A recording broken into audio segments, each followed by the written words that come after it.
Special events in the two Virginias. Issues that matter to you. People making a difference. This is In Focus on WVVA with your host, Rick Douglas. Good morning and welcome to In Focus. I'm Rick Douglas, and today it's my pleasure to introduce to you Elisa and Dan Clark. They are the proud owners of the Elkhorn Inn and Theater. It's on the historic Coal Heritage Trail in McDowell County, and I want to welcome you both. Thank you for coming. I know it's not easy for you guys to break away ever because you're innkeepers, and there's a lot of work that goes into that. You can't leave it just sitting idle, but however you managed to get here, I'm so pleased. So tell me, first of all, how did you guys become a couple? How did you meet? We met during 9/11. We both were working for FEMA at the time. After that, we... So you weren't high school sweethearts? No, we met working for FEMA, and after the 9/11 operation, Dan got deployed here to West Virginia because of the epic flood that took place in 2002. And that's what actually brought us down to McDowell County. And is that where, was that the first opportunity you had to see the magnificent building that you have since worked on so hard and transformed into the inn? Yes. He drove past it every day for months, and at some point, you know, took me to see it because it was all boarded up. It was a mess, but it had good bones, as they say. It was a beautiful, very Italianate building with a balcony and archways, and it was romantic, and he thought he could save it. Well, as a matter of fact, we have a photo of what it looks like today, and if our director John will pull that up, there it is in Landgraf, right? It is a magnificent building. I've driven by it a few times. I wanted to stop in, and I'm so glad I got a chance to meet you guys because I'm going to shadow you now. But we also have another photo of what it looked like before it became the inn. That's the historic photo that you have on your Facebook page. We actually found that in the mud in a plastic sleeve when Dan was gutting the building. That was the only really cool thing we found in 5 feet of mud that he took out of that building. But that is the 1929 archival photograph of the building. So Dan, what madness prompted you to undertake this project and transform this enormous brick building into the inn that it is today? There was 3 things, actually.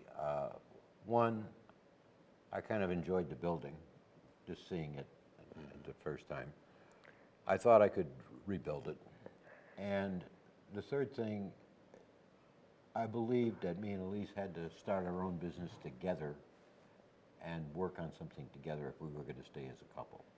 I thought that was very important. Now, do you have any background in carpentry and plumbing and all that stuff? Yes, but my actual profession was an aircraft mechanic. Okay. And you learn a little bit of everything doing that. So you end up doing a lot of different things. But he had restored a 1700s church in Virginia. So he knew what he was doing. Of course. He sort of knew what we were getting into when you looked at the building, when you start a project like that, you have to realize, okay, it's going to be a huge project, but how do you handle it? First thing you do is clean out the mess and start over. Well, you said, Elisa, there's a lot of mud in there. He took 5 feet of mud out of the basement with shovels, and I'm 4'10", and when you're eye level, you know, you're looking up at mud, then 5 feet doesn't sound like much until you're eye to eye with it. Right. It was immense. And the funny part is, I know nothing about restoration. Okay, I'm an illustrator and a writer by profession. So when we were in the building, and the water line was eye level with me. It was 4 feet high, and the mold went up 6 feet high. And Dan looked around and he said, "Well, just gut the building." And I thought, honestly, oh, that sounds easy. I had no clue, not a clue what we were getting involved in. When friends heard about what you were doing, did they think you were nuts? Yeah. They all thought we were crazy. People would park the car across from the building and laugh at us while Dan was gutting the building. Thinking that it would be an impossible task Absolutely. for local folks, let alone transplants, right? Yeah. Those crazy folks from away. From, quote, New York, because I'm from New York and you can hear it in my voice. So it was those crazy people from New York. He's actually originally from Chicago, Right. but he lived in Virginia for a long time. The biggest problem was getting good help, and that's a problem that continues on in any time you're in an area. The workforce is a lot smaller than people think, and the skill level. If you have the skills to do a lot of that work, you're going to go somewhere else where you can sell that skill. Right, because there's not a lot of call for that kind of work in McDowell County, right? That's right. Yeah. So Well, that's he where had it to teach himself some things like to do Plastering. plaster work. Everybody who does plaster work is either retired or dead, as we discovered. Okay. So he had to do the plaster work on the ceilings. He had to teach himself, crafts that are essentially archaic, skills like stonemasonry, But I remember the plastering of the ceilings, it takes real creativity, and engineering creativity to be able to do that kind of a restoration. Did you ever have conversations where you thought maybe we've bitten off more than we can chew? More than once. All the time. All the time. But you believed in this. Yeah, I believed it. It was a good project. When we started it, we ended up working 6 months to get the building open, and we had a time frame to do that with. It was very hard at first. We actually opened the doors 6 months after he started working on the building. That's awfully ambitious. It was insane. But we had to get the doors open by May because we took possession of the building in December because we had given up our jobs to do this. And the tourism season starts in May. Right. And we had people knocking on the door before the marble was even laid and saying, please let us stay. So we actually opened the 15th of May and then kept working on the rest of the building because originally we opened with 8 guest rooms on the second floor. And then we opened the dining room and then we opened the gift shop and then we opened the guest rooms on the 3rd floor, But we opened originally after 6 months. Well, I'm still a little bit intrigued about what it is that you saw in an inn that's kind of off the beaten track in McDowell County. Because as we all know, especially you now, it's not exactly a tourist mecca in West Virginia. It or it is hadn't been. Actually, it is. It is now. But It is even then. What we were finding was a lot of people were coming down. They were not staying. They weren't staying in McDowell. because there was no place for them to stay. That was one of the problems. The 3 major attractions for McDowell County is the ATVing, Right. the trout fishing, and the rail fanning. Now, people don't realize that it is one of the best trout streams in the eastern United States, and it is not stocked. It's wild. It's a wild It's trout actually been called the best wild trout stream in America by Trout Unlimited people. I had no idea. It's outrageous. So you have people coming to you just for the trout fishing? stream. Yes.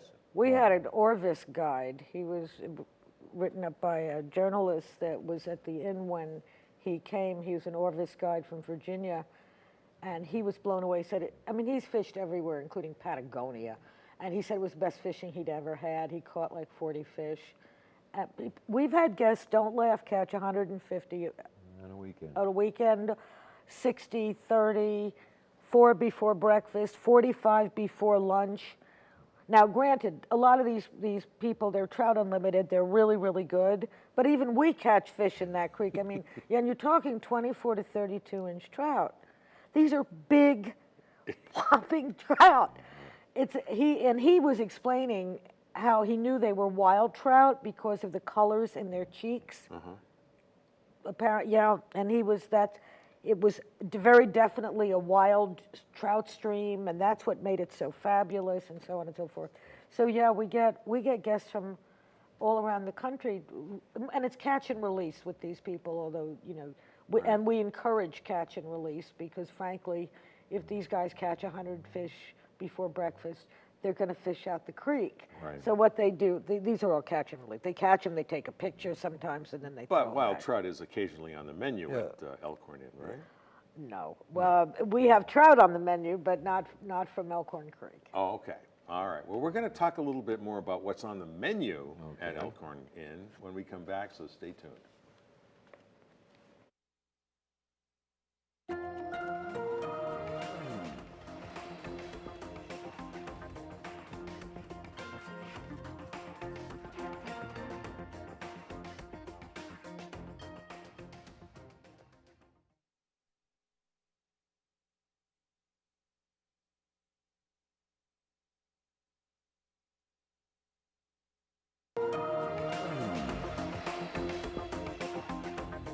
Welcome back to In Focus. My guests this morning are Elisa and Dan Clark. They're the owners and operators of the Elkhorn Inn in Landgraf. And, I have to say, it reminds me of the old TV show Newhart, where Bob Newhart and his wife are running, the Loudons are running the inn in Vermont. And, of course, West Virginia is not at all like Vermont. And one of the specialties that we discussed on the phone is that right now we're in what you could call ramp season. And I understand that the ramps are used quite liberally in the menu that you serve at the inn. And Dan, you're the chef. Yeah, I'm the chef. You're the chef. Yeah, and I came up with the green eggs and ham idea because Dr. Zeus's the comment on it. Sure. And it was fun. And it was by making a pesto on it, you can add it to scrambled eggs, make a nice green eggs, put a little ham with it. It always gets a laugh. It always gets And people enjoy it. And Very also, good. because we make the pesto, we can have things with like ramps all year. Right. Not just for that glorious 2-week period in April when everybody has sauteed ramps. Right. And in fact, you did something very nice. You brought in some real, honest to goodness, West Virginia ramps. Because we went and dug them. Because you dug them. And About we have 10 some days pictures ago. that I'd like to show our audience of Dan. Well, first of all, I want to mention this because I saw this on your Facebook page. It looks like Wiener Schnitzel to me. Maybe I'm wrong there, Dan, but it looks like sauteed veal with capers and so on. I can't really tell from here, but one may be the chicken piccata. Oh, that's what I'm thinking, chicken piccata, okay. And then we have another photo of Dan in the forest looking for ramps. And how do you find them? I mean, where do you go for them? Well, Oh, you can't tell us where you find them because that's a secret, right? No, it's not a it's got to be on a fairly hard slope with a southern exposure and a lot of mulch. And that's where you're going to find them at. Okay. We have It another took us photo of 13 you years. showing off what you found in the forest. yay, ramps. There we go. Well, it's a big deal now. I guess years ago, people sort of made fun of them as hillbilly food. But then the hot chefs, Mario Batali and the others, they got a hold of ramps. And now you see them online for like $30 for 10 ramps by FedEx. Wow. Well, it took us 13 years to figure out where they were growing. And now we found Ramp Mountain.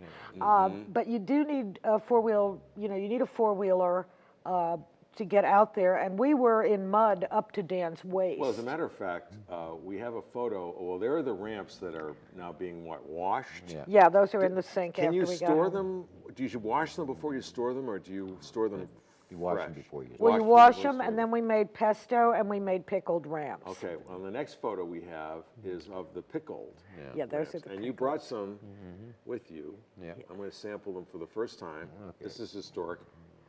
These are the pickled ones.